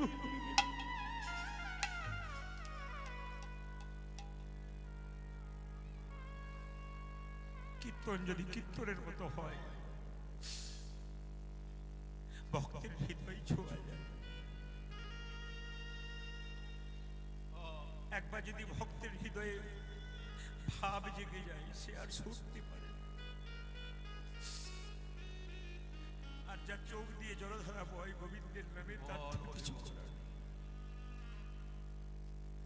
সুদামা গোবিন্দের কাছে যাচ্ছিল, তখন পায়ে কাঁটা ফুটে যাচ্ছিল। সুদামা তবু যাচ্ছে, কৃষ্ণ বলছে, তুই কাঁদ, তোর রক্তে চোখের জলে দ্বারকার পথ ভেসে যাক। তুই যত কাঁদবি তত আমায় পাবি, না কাঁদলে তুই পাবি না। আমি যে ভক্তের সবচাইতে প্রিয় জিনিস চোখের জলটা ভালোবাসি, ওটা দিলেই আমি খুশি হয়ে যাই। শুধু একটু চোখের জল আমার চরণে দাও, বাস, আমি কিছু চাই। বললো পয়সা ছড়াবে কেন? আমি যে এত টাকা রোজগার করলাম, আমার পেছন পেছন পয়সা ছড়াবে কেন? আমি কিছুই নিয়ে গেলাম না, যা রোজগার করলাম তা আমি এইখানেই দিয়ে গেলাম। শুনে নেবেন মায়েরা, ভারতবর্ষের বিখ্যাত ক্রিকেটার বিরাট কোহলি এবং তার স্ত্রী অনুষ্কা, ইউটিউব সার্চ করে দেখবেন, ফেসবুক দেখবেন, তিনি কোথায় আছেন? তিনি তিনি বৃন্দাবনে প্রেমানন্দ মহারাজের চরণে স্বামী স্ত্রীতে বসে আছে। যিনি কয়েক হাজার কোটি টাকার মালিক, যার নাকি দেশে দেশে বাড়ি আছে, তারা বুঝতে পেরে গেছে সব পড়ে থাকবে গুরু গোবিন্দের চরণটা শুধু। কীর্তন শুনতে হয়, মুনি ঋষিদের কথা শুনতে হয়। কীর্তনে এলে ভক্তি হয়, পরিবর্তন হয়। এ সংসারে কেউ কারো নয় মা। দেহের মধ্যে যতক্ষণ প্রাণ, ততক্ষণ ভালোবাসাবাসী, প্রাণ চলে গেলে ভালোবাসা শেষ। কুরুক্ষেত্রের যুদ্ধে কৃষ্ণ যতক্ষণ রথের উপরে ছিল, রথটা ভালো ছিল, রথ থেকে কৃষ্ণ নেমে গেল, দাও দাও করে রথ জ্বলে গেল। সংসার কুরুক্ষেত্রে দেহটা হচ্ছে রথ, আত্মা হচ্ছে কৃষ্ণ। এই দেহরথ থেকে আত্মা কৃষ্ণ যখন নেমে যাবে, শ্মশান ঘাটের চিতাতে দাও দাও করে জ্বলিয়ে দেবে। সবাইকে জ্বলতে হবে। সবাই টাকার মায়েরা যে যেখানে বসে আছে, স্বামী বাইরে গেছে 10 দিনের জন্য, চিন্তা করছেন স্বামী এলো না কেন। 10 দিন পর বাড়ি এলো, সেবা করলেন, যত্ন করলেন। বলুন তো মায়েরা, স্বামী যে ছপ্পর খাটে শুয়ে আছে, ওখানে যদি মারা যায়, আপনি কি আর ছপ্পর খাটে শোয়াবেন? জোরে বলুন। মৃত ব্যক্তি ছপ্পর খাটে শুয়ে থাকলে পাড়ার লোককে তার স্ত্রী ডেকে বলবে, মোড়াটা বাস মোড়া হয়ে যাবে, নামিয়া। যে স্বামীকে এত ভালোবাসতো, সেই স্বামীকে বা সেই স্ত্রী হলো একই জিনিস, স্ত্রী হলো তাকে একটা তুলসী মঞ্চে কাঁচা বাঁশের মাচা তৈরি করে ছেঁড়া তালাই দিয়ে খড়ের দড়ি দিয়ে বেঁধে দেবে। যখন কাঁধে তুলবে, একটা প্যারেক কেড়ে দেবে, দোষ পেয়ে যাবে বলে। এক বালতি ভাঙা জলে, ভাঙা বালতিতে এক বালতি গোবর জল গুলে তার স্ত্রী কি করবে, চারদিকে ছড়িয়ে দেবে, দেহটা অপবিত্র ছিল বলে। পশ্চিমবাংলার বিখ্যাত বাউল শিল্পী বলছে, যতই আমার আমার কন্যা কেন, ওরে শেষের দিনে সেজনে বিনে ও হরি পার কি আপন হবে রে, হবে রে। তাই গৌর হরি হরি বল। শেষে দিনে সে জন্মে আরে ও হরি পরি কি আপন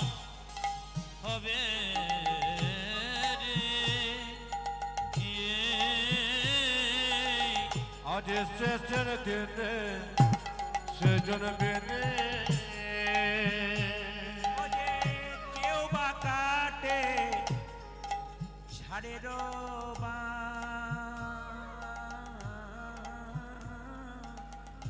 কেউ বা পাকায় দড়ি আমার কেউ পাকাটে ঝড়ের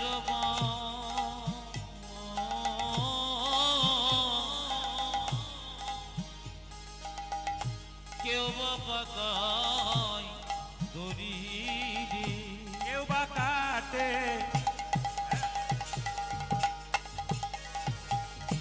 ঝাড়ের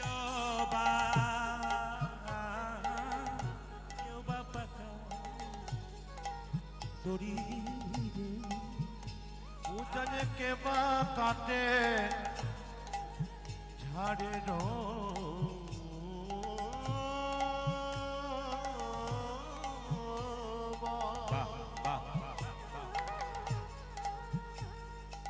আমার কে বা পাকায় দড়ি রে আমার চারকা হারে কাঁধে নিয়ে পরিচারিকা আমার কাঁধে নিয়ে চারকা হারে কাঁধে নিয়ে উজানে চারা কাহানে কাঁদে কি বলবে ওগো বলবে হরি হরি ওগো বলবে হরে হরে গো ওগো বলে হরে হরি গো ওগো বলবে হরে হরে গো ওগো বলবে হরি হরি গো আজ শেষে দিনে সেজন বিনে মায়েরা এ সংসারে সবাই চলে যায় দু চার দিনের জন্য কাঁদে সংসার যেমন কাঁদতলে কিন্তু মায়ের কাছ থেকে ছেলে যদি চলে যায় মা যতদিন বাঁচে ততদিন হরিবল হরিবল এদিকে মা যদি মায়ের কাছ থেকে সন্তান যদি চলে যায় পৃথিবীর সবাই সন্তানকে ভুলে যায় বাবা আর মা দুজন কিন্তু ভুলতে পারে না।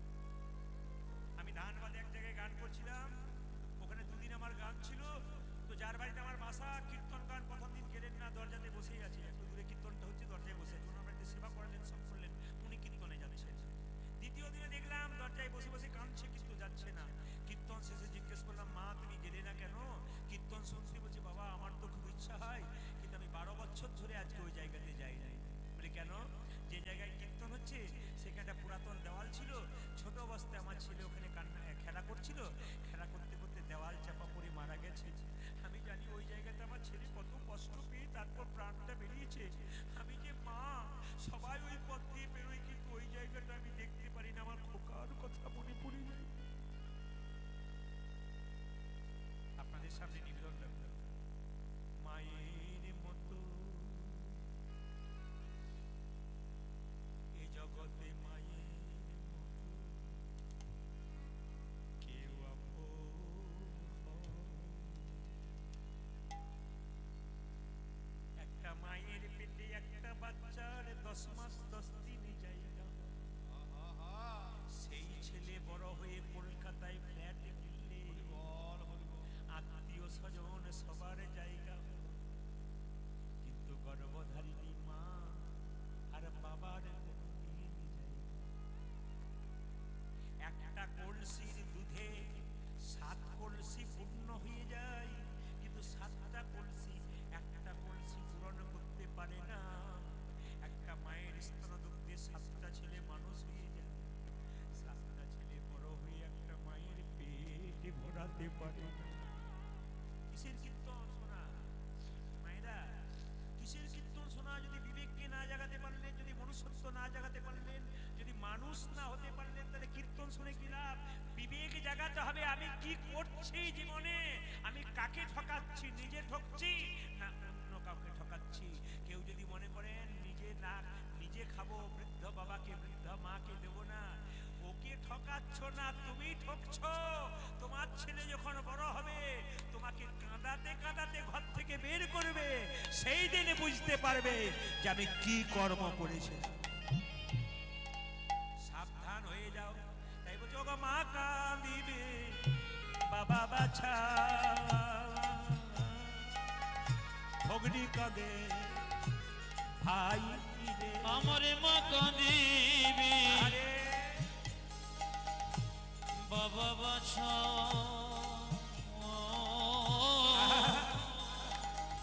ভগ্নি কাঁদে ভাই রে মা কাঁদিবে বাবা বাছা ভগ্নি কাঁদে ভাই রে। উঁচা যে মাথা দিবে বাবা বাচ্চা অগ্নি কাঁদে হয় রে আমার ঘরের মনি কাঁদে কেহ নাই রে আমারে বলিতে হরিবল হরিবল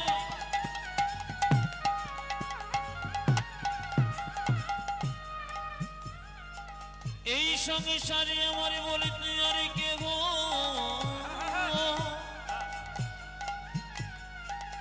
কেহ নাই।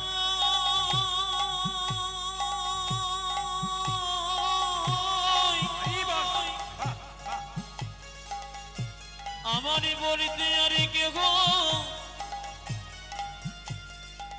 কেহ নাই।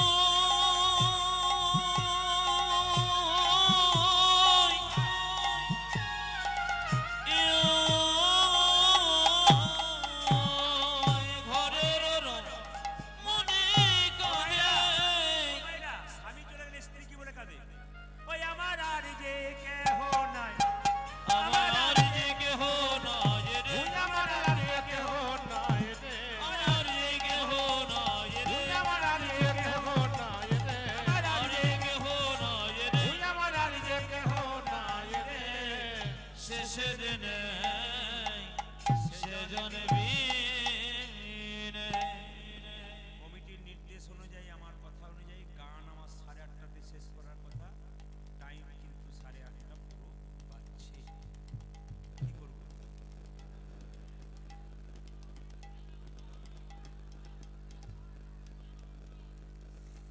বেশ আধ ঘন্টা নয় আমি কমিটিকে পুরো 15 মিনিট সময় নিচ্ছি আপনার ভালোবাসার মান সম্মান ভালো থাকবেন যেমন রাধা রানী কি শ্যামসুন্দর কি মদন মোহন কি হরিবাসর কি সাধুগুরু বৈষ্ণব কি গৌর ভক্তবৃন্দ কি প্রেম শিবরণী তাই গৌর হ্যাঁ মায়েরা মুকুন্দ সরকার চিবানো পানটা তাকে দিলেন মহাপ্রভুর আর তার স্ত্রী গর্ভের সন্তান সবাই মাথায় কাপড়টা নিন আজকে মুকুন্দ সরকারের সন্তান জন্ম নেবে তার স্ত্রী গর্ভে সবাই কোন দিন মা সরস্বতী পুজোর দিনে সবাই একসঙ্গে প্রেম সে একসঙ্গে প্রেম সে সবাই লক্ষ্য করুন একবার ভক্তি করে সরস্বতী পুজোতে ছেলে জন্ম নিচ্ছে আহা হেন কালে জন্মিল শির ঘুনন্দন আজ হেন কালে জন্মিল শির ঘনন্দন হেন কালে জন্মিল শির ঘুনন্দন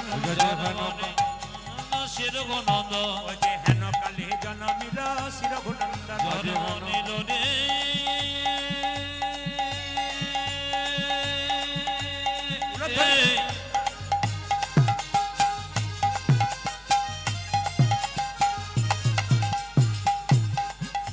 ভক্তর গনন্দ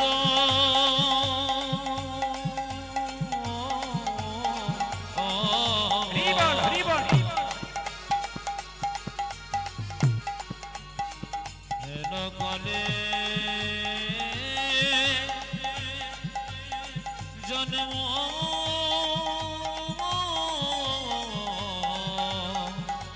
নিল রে আজ হেন কালে জন্মিল শির গুনন্দ হেন কালে জন্মিল শির ঘুনন্দন আজ হেন কালে জন্মিল শির ঘনন্দ যে মুকুন্দ দাসেরি তাহা আনন্দিত মন মুকুন্দ দেখে তাহা আনন্দিত মন যে মুকুন্দ দাসেরি তাহা আনন্দিত মন আজি মুকুন্দ দাসের তাহা আনন্দিত মন সরস্বতী পুজোর দিনে মুকুন্দ সরকার পুজো করছে আর সঙ্গে একটা মেয়ে বলছে কবিরাজ তুমি তো পুজো করছো তোমার ছেলে হয়েছে আরে সরস্বতী পুজোর ছেলে হয়েছে আনন্দ ধরে না আনন্দ ধরে না আনন্দ ধরে না আনন্দ ধরে না মুকুন্দ দাসের মনে আনন্দ ধরে না আজি মুকুন্দ দাসের মনে আনন্দ ধরে না মুকুন্দ দাসের মনে পুত্র বদন আজি মুকুন্দ দাসের মনে পুত্র বদন হেরে মুকুন্দ দাসের মনে পুত্র বদন আজি হেরে মুকুন্দ দাসের মনে পুত্র বদন হেরে মুকুন্দ দাসের মনে আনন্দ ধরে না আজি মুকুন্দ দাসের আজ জনদিত মুকুন্দ দাসের আগে আনন্দিত আচ্ছা একটা কথা জন্ম নিলে তার মুখে আপনারা কি পাতা দেন? নিম পাতা না মধু দেন? আচ্ছা কিছু মনে করবেন না, মধু কেন দেন বলুন তো? আচ্ছা এই ভুল ধারণা আপনাদের ভাঙিয়ে দিয়ে যায়। যারা বাচ্চা জন্মের পরে মুখে মধু দেন বাচ্চা, তারা সবাই শুনে রাখবেন, বাচ্চার মুখে মধু দেয় এই বিশ্বাস নিয়ে যে আমার বাচ্চা জন্মের পরে মিষ্টি মিষ্টি কথা বলবে। সম্পূর্ণ ভুল কথা, সবাই শুনবেন। বাচ্চা জন্ম নিয়ে মায়ের দুধ পান করতে পারে না, কান্নাকাটি করে, যাতে কান্নাকাটি বন্ধ হয় তার জন্য মধু দিয়ে দেয়। মধু দেওয়ার নিয়ম কখন সবাই শুনে নিন। বাচ্চা জন্ম নিলে মধুটা কখন দেবেন? মধুটার দেওয়ার নিয়ম হচ্ছে, সবাই লক্ষ্য করবেন, মধু দেওয়ার নিয়ম হচ্ছে যখন বাচ্চা 1 মাস পর আতুর ঘর থেকে নিয়ে যাবে, স্নান করাবে, তখন একটু মধু দিয়ে ভগবানের কাছে বলতে হবে, প্রভু আমার ছেলে যেন মিষ্টি মিষ্টি কথা বলে, কথা বলবে। আমি যে বই থেকে বলছি, বইটার নাম হচ্ছে গভীর গৃহসূত্রকার আর পরাশর গৃহসূত্রকার। সেই বইতে বলছে বাচ্চাকে 1 মাস বয়সে যদি স্নান করি আতুর ঘর থেকে নিয়ে গিয়ে একটুখানি মধু তার মুখে দিয়ে গোবিন্দকে বলতে পারে, প্রভু আমার ছেলে যেন মিষ্টি মিষ্টি কথা বলে, ছেলে 100% মিষ্টি মিষ্টি। আমি শাস্ত্র অনুযায়ী বলছি। আর যদি অন্নপ্রাশনের দিনে আপনি যখন প্রসাদ দেবেন তখন একটু মধু দেবেন আর ভগবানকে প্রার্থনা করবেন আমার ছেলে যেন মিষ্টি মিষ্টি কথা বলে। আচ্ছা মায়েরা, মধু তো কেনার পয়সা আছে কিন্তু দোকান তো বন্ধ সরস্বতী পুজোর দিনে। মুকুন্দ সরকার বলছে মধু কোথায় পাবো? দুই কানে শোনাইল মধুর হরিনা, দুই কানে শোনাইল মধুর হরিনাম, দুই কানে শোনাইল মধুর হরিনা, আজ দুই কানে শোনাইল মধুর হরিনাম, হরিনামে শোনালো, হরিনামে শোনালো, হরিনামে শোনালো, হরিনামে শোনালো, সারের কথা শোনার আগে হরিনামে শোনালো, সঙ্গে সারি কথা শোনার আগে হরিনামে শোনালো, সারের কথা শোনার আগে নামে ময়দা, সঙ্গে সারি কথা শোনার আগে, নাময়ে দেখালো, কথা শোনার আগে, নাময়ে দেখালো, সারি কথা শোনার আজ আগে, নাময়ে দেখালো, সঙ্গে সারি কথা শোনার আগে হরিনামে শোনালো, দুই কানে শোনাইল মধুর হরিনাম। দুই কানে শোনাইল মধুর মধুর হরিনা। হরিনাম। ভাইরা, সরস্বতী পুজোর দিনে ছেলে হলে আমরা কি বলি? মা, ডাক্তার হোক, ইঞ্জিনিয়ার হোক, মাস্টার হোক, তিনি কি বললেন? কিচ্ছু চাই না, আশীর্বাদে করো মা, আশীর্বাদে করো মা, আশীর্বাদে করো মা। আশীর্বাদে করো মা, কি কি যেন ভাগবতে পড়তে পারে, আশীর্বাদে করো মা, যেন ভাগবতে পড়তে পারে, আশীর্বাদে করো মা, যেন সংকীর্তন গাইতে পারে, আশীর্বাদে করো মা, যেন সংকীর্তন গাইতে পারে, আশীর্বাদে করো মা, ভাগবতে পড়তে পারে, হরি হরি হরি, নাম সংকীর্তন গাইতে পারে, হরি হরি হরি বলে, ভাগবতে পড়তে পারে, হরি হরি হরি নাম বলে, সংকীর্তন গাইতে আজ পারে, হরি হরি হরি যেন বলে, ভাগবতে পড়তে আজ পারে, আশীর্বাদে করো মা, আজ দুই কানে শোনাইল মধুর হরিনাম। আজ দুই কানে শোনাইল মধুর হরিনাম। একবার জোরে সবাই মিলে রাধা রানী কি। হ্যাঁ, আপনারা তো প্রেম পেলেন, সবই পেলেন, কীর্তনে সব রকম থাকা দরকার না, কি বলছেন? জোরে বলুন হ্যাঁ না না। একটা কথা বলি, আপনারা যে এতক্ষণ ধরে কীর্তন শুনলেন কিছু মনে করবেন না, জায়গাটার নাম হচ্ছে পূর্ব চন্দনেশ্বর, তাই তো? আমি ঠিক বলছি তো? সবাই লক্ষ্য করুন, এই পূর্ব চন্দনেশ্বরে যারা বাইরে থেকে গান শুনতে এসছেন বা গান শুনছেন তাদেরকে বলে কি, ছেলে মেয়েদের নাম ঠিক ঠিক রেখেছেন তো? না সিরিয়াল দেখে নাম রেখেছেন? কোনটা রেখেছেন? হ্যাঁ হ্যাঁ, কিছু কিছু সিরিয়াল দেখে রেখেছে আর কিছু কিছু ভালো রেখেছে। মায়েরা এইদিকে এইদিকে সবাই তাকান। আমি একবার ঝাড়খণ্ডে, আমি এই যে আমাকে আপনারা ইউটিউবের মাধ্যমে 4-5 বছর 6 বছর দেখছেন, আমি কি আগে কীর্তন করতাম না? আমি ঝাড়খণ্ডে প্রচুর গান করতাম। তো ঝাড়খণ্ডে প্রতি আসরে গান করতে করতে সবাই তাকান, একজন ব্যক্তি প্রতি আসরে কীর্তন শুনতে যায়। এই যে প্রতি আসরে একজন ব্যক্তি কীর্তন শুনতে যায়। এখন বাচ্চাকে নিয়ে আসবেন না, এখন আর আসবেন না। প্রতি আসরে কীর্তন শুনতে যায়। তো উনাকে একবার জিজ্ঞেস করলাম, দাদা দাদা বলে কি, হ্যাঁ এসো। দাদা আপনার স্ত্রী কীর্তন শোনে না? বলছে না, আমার স্ত্রী খুব দুঃখ। টাকা বলছে আমার স্ত্রী খুব দুঃখ, কেন? ছেলে মেয়ে নাই, হয় নাই বলে বলছে আমি কীর্তন শুনবো না, তুমি শোনো কি। প্রদীপ বাবু, এই যে প্রদীপ বাবু বলে দিন যেন আমার একটা ছেলে হয়। ওরা ঘর ভেঙেছে তোমার, দরখাস্ত তুমি দেবে, আমি কেন বলছি? মায়েরা টাকা ঘর ভেঙেছে তোমার, তুমি দরখাস্ত দেবে। বলছে না আপনি বললে হবে। মায়েরা বলেও দিয়েছে আর লেগেও গেছে। আমি বললাম ঈশ্বর কৃপা করুক আপনার একটা ছেলে হোক। 1 বছর পরে কীর্তন শুনতে এসেছে, এই যে প্রদীপ হয়েছে, হয়েছে মানে ছেলে হলো, যাক ভালো হয়েছে। এখন লক্ষ্য করুন মায়েরা, উনি বলছেন নাম কিন্তু আপনাকে রাখতে হবে। আমি বললাম দেখুন আপনি কোন তিথি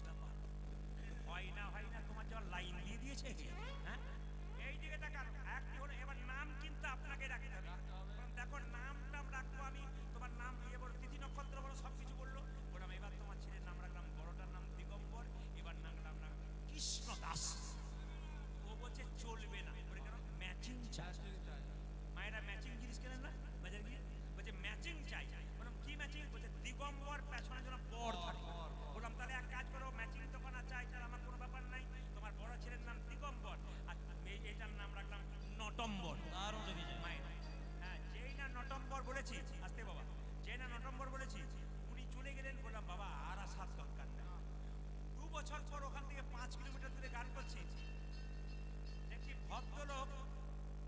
ভদ্রলোক কি আমরা চুপচাপ বসে আছি শেষে কীর্তনের শেষে বলছে প্রদীপবাবু এবছর আর এক খান হয়েছে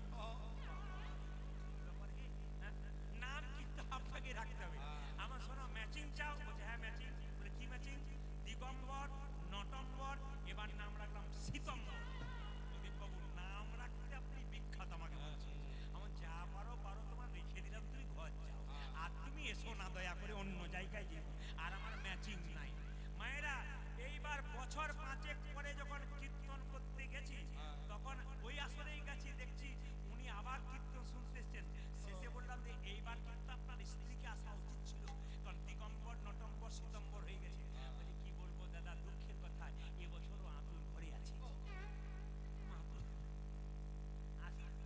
ছেলেটা জল খেতে খেতে হেসে ফেলেছে বাচ্চা ও বুঝছে আর কি 3 বছরের বাচ্চা দেখুন জল খেতে খেতে হাসে মায়েরা কি বলছে আমি বললাম যে তাহলে এবার নাম রাখবো কি তোমার যখন কিছু মনে করো না মায়েরা এখন 3 জনকে নিয়ে কীর্তন শুনতে এসছে আসলে এই শ্রীমদ্ ভাগবত গীতা কি শ্রীমদ্ ভাগবত গীতা কি জয় শ্রীমদ্ ভাগবত গীতা কি জয়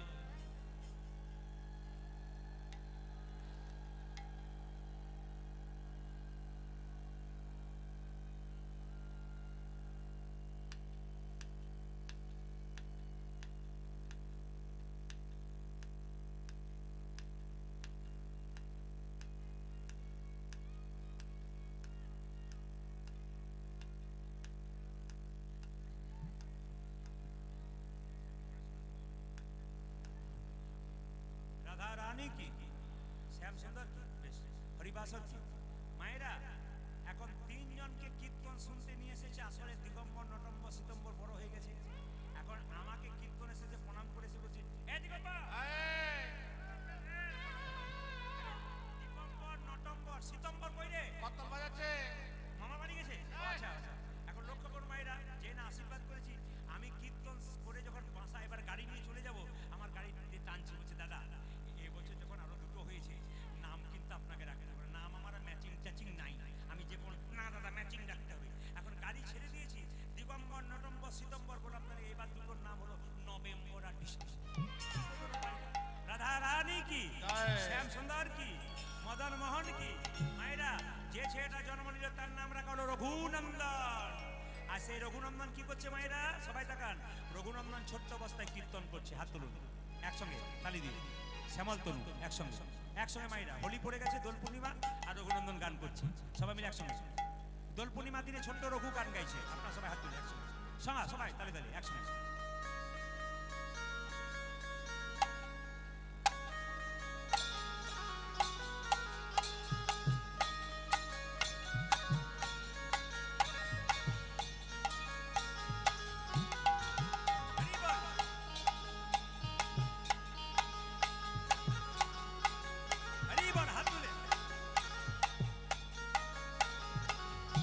আপনাদের বলে যায় মানে দেখুন ভদ্রলোকের ব্যবহার দেখুন যিনি ভদ্রলোক হন যিনি আরতি করছিলেন তিনি কত ভদ্রলোক তিনি আমাকে কানে কানে বলে গেলেন বাবা মাঝে মাঝে দু একটা ভজন গিয়ে দেবেন তাহলে আমি আগে বলেছি ঝুলিতে আমরা সব নিয়ে আসি যা চাইবেন তাই দেবো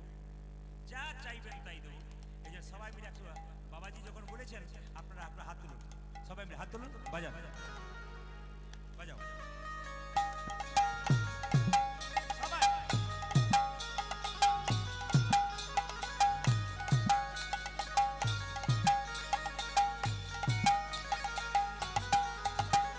শ্যামল তনু যে হলো আবির দেলাল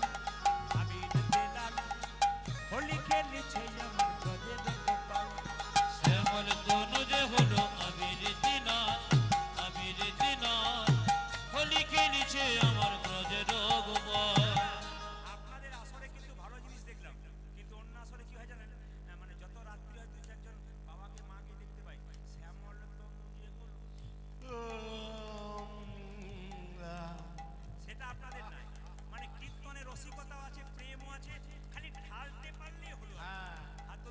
শ্যামল তনু যে হলো আবিরেতে লাল, আবিরেতে লাল, হোলি খেলেছে আমার ব্রজের গোপাল।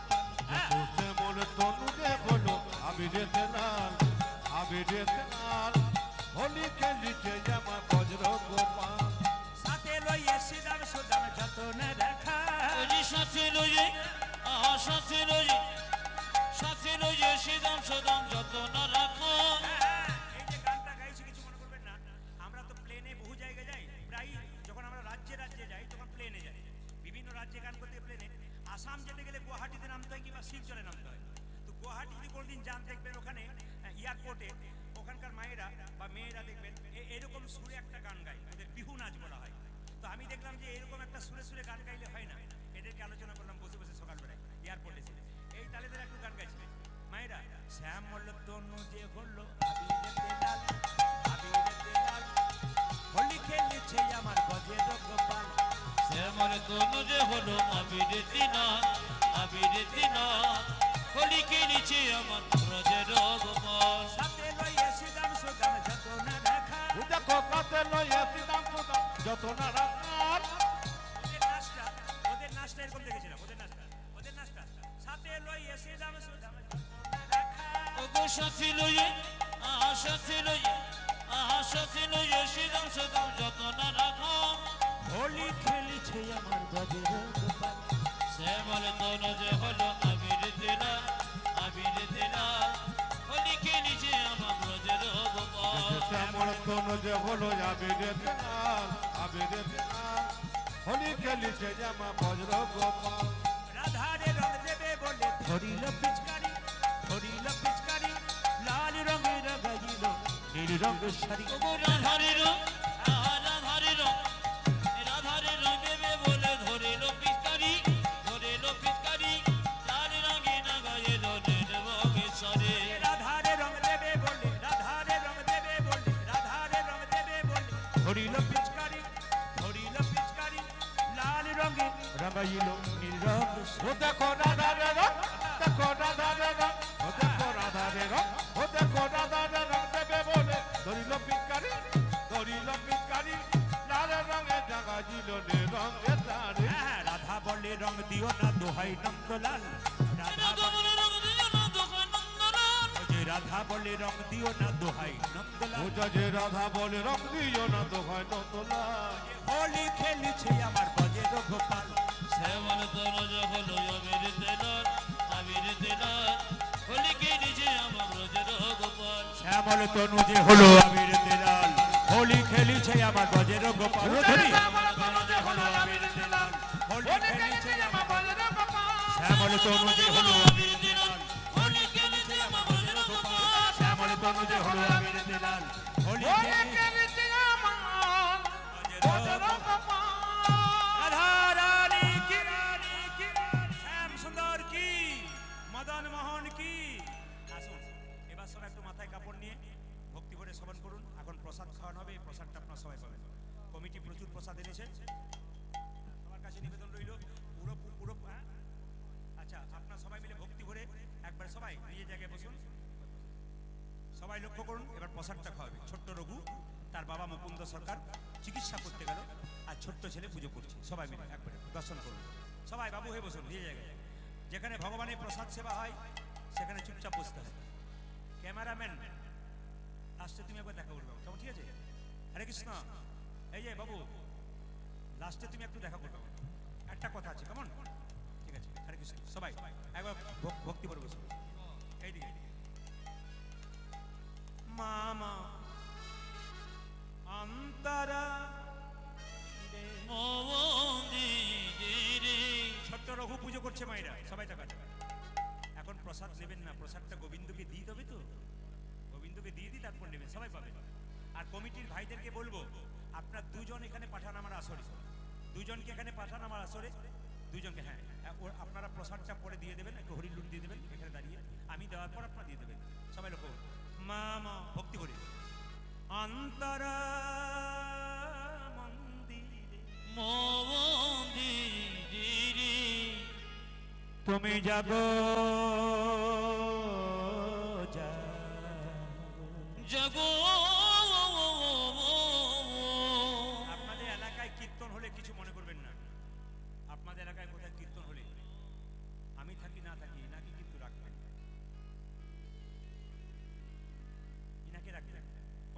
আছেন, কমিটি যারা আছেন, আমি একটা অনুরোধ করে গেলাম, আমি সবসময় সব জায়গায় কিন্তু ইনাকে রাখি না, ইনি থাকলে গানের মাত্রা বাড়ায়। দারুণ দারুণ, ইনার নাম্বার আমি নেব, আমি এলাকায় যত গান করবো যোথায় আমি ইনাকেই চাই। মামা অন্তরা মন্দিরে তুমি জাগো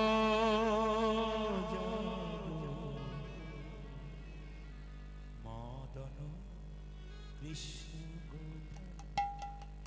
গোপাল রে মদন কৃষ্ণ গোপাল। উলধ্বনি উলধ্বনি অন্তর মন্দিরে জাগো জাগো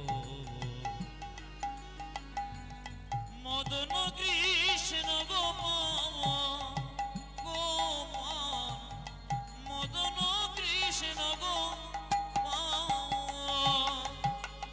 অন্তরা মন্দিরে জাগো জাগো মদন কৃষ্ণ গোপাল গোপাল মদন কৃষ্ণ গোপাল। মম অন্তর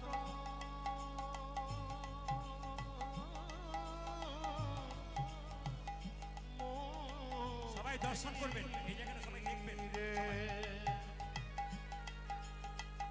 জাগো জাগো মদন কৃষ্ণ গোপাল গোপাল মদন কৃষ্ণ গোপাল। লয়ে রাধা এসব রাজধামে লয়ে রাধা বনে এসব ব্রজধামে লয়ে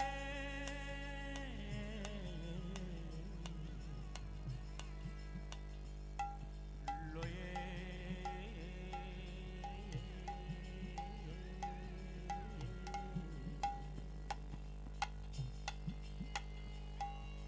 লয়ে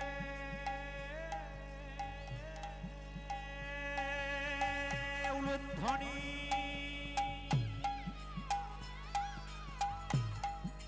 এ প্রাণ